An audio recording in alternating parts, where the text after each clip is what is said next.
I always thought my father was just a quiet, strict old man. But after he broke his leg and I finally unlocked the door to our basement, I discovered something I was never supposed to see, something that still haunts me to this day. If you think you know your family, think again. My name is Andrew, I'm 27, and until recently, I lived a quiet, uneventful life in Cedar Falls, Iowa. After my mom passed away when I was 14, it was just me and my dad, Igor, a gruff, stoic ex-cop who barely spoke unless necessary. People respected him. He was the kind of man who never smiled in photos, always stood straight, and never, ever talked about his past. We had this old house on the edge of town, the kind with creaky stairs and too many shadows. And at the center of it all was one strange detail. The basement was always locked. Not like keep the kids out locked. I mean double deadbolt, always monitored. Never a key in sight. When I was younger, I once asked, "What's down there?" He looked at me coldly and said, "Danger. Don't ever go near it." And that was that. But earlier this year, he slipped on black ice while taking out the trash. Fractured his femur. Brutal. The man who never asked for help suddenly needed me to do everything. Grocery runs, bathing him, managing his meds. One day, I noticed a cabinet was unlocked. One he always kept shut. Inside were his old uniforms, badges, folders, photos, case files even. That was weird enough.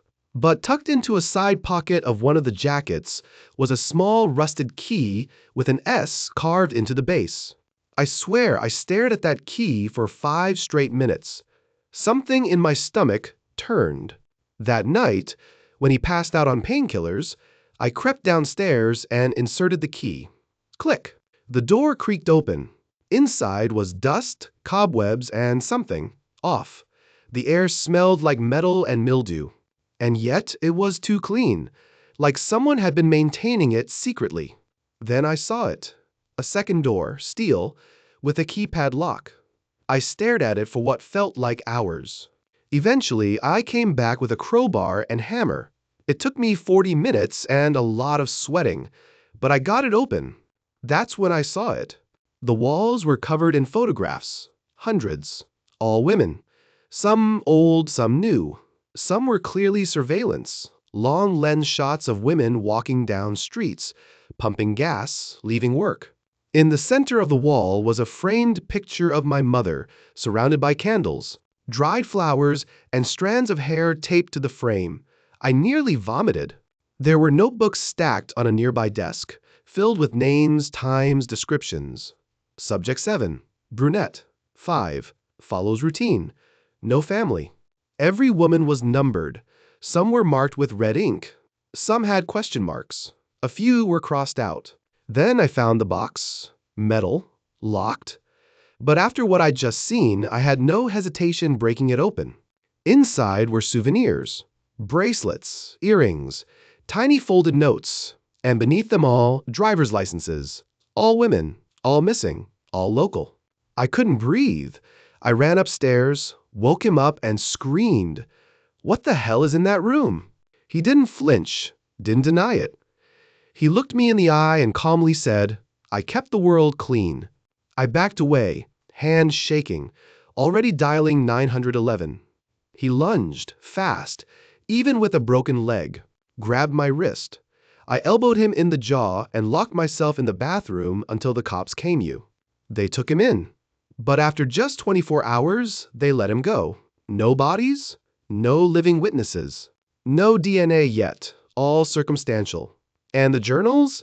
He claimed they were old case files, research for serial killer investigations he worked on decades ago. As for the souvenirs, he said they were planted. I was losing my mind.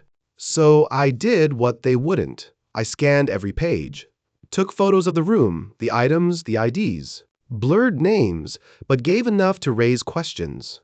I posted it to Reddit. True crime, unresolved mysteries, creepy encounters. It spread like wildfire. Within 48 hours, the messages started. That earring belonged to my sister. She vanished in 1996. I remember this man. He followed me home once. That's my aunt's handwriting on that note. A journalist picked up the story. A podcast did an episode. People began camping outside our house. Reporters, victims' families, trolls. Police couldn't ignore it anymore. But my dad, he just sat at the window, unmoving. One night, I came home from work. The front door was slightly ajar. I went in, called out his name, no answer. The basement door was wide open. I went down slowly, heart pounding. And there he was, sitting in front of the photo of my mother, now surrounded by lit candles. He didn't look at me. He just said, "You opened it, so I guess I don't need to hide anymore." Then he stood, walked to the pipe overhead, wrapped a rope around it, and before I could run to him, he stepped off the crate. I screamed, "Cut him down." But it was too late. After his death, investigators finally dug deeper. With pressure mounting, they searched his known hiking spots. In one forest clearing, they found a shallow grave, then another, and another. 6 bodies, all missing women, all linked to that wall. DNA confirmed it. The man I thought was just a bitter, broken old cop had been a predator for decades, using his badge, his connections, and his silence to keep it hidden. To this day, I still get emails from people saying they recognize a face from that wall. My story went viral. The FBI contacted me. A documentary team wants to talk, but I haven't said yes. Because sometimes I still wake up sweating, hearing the door creak open, and thinking maybe, just maybe, he's still watching me.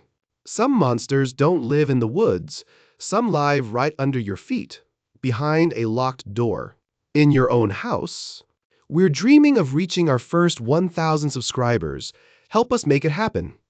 If you enjoyed this story, please subscribe to the channel and share it with someone who loves a good mystery.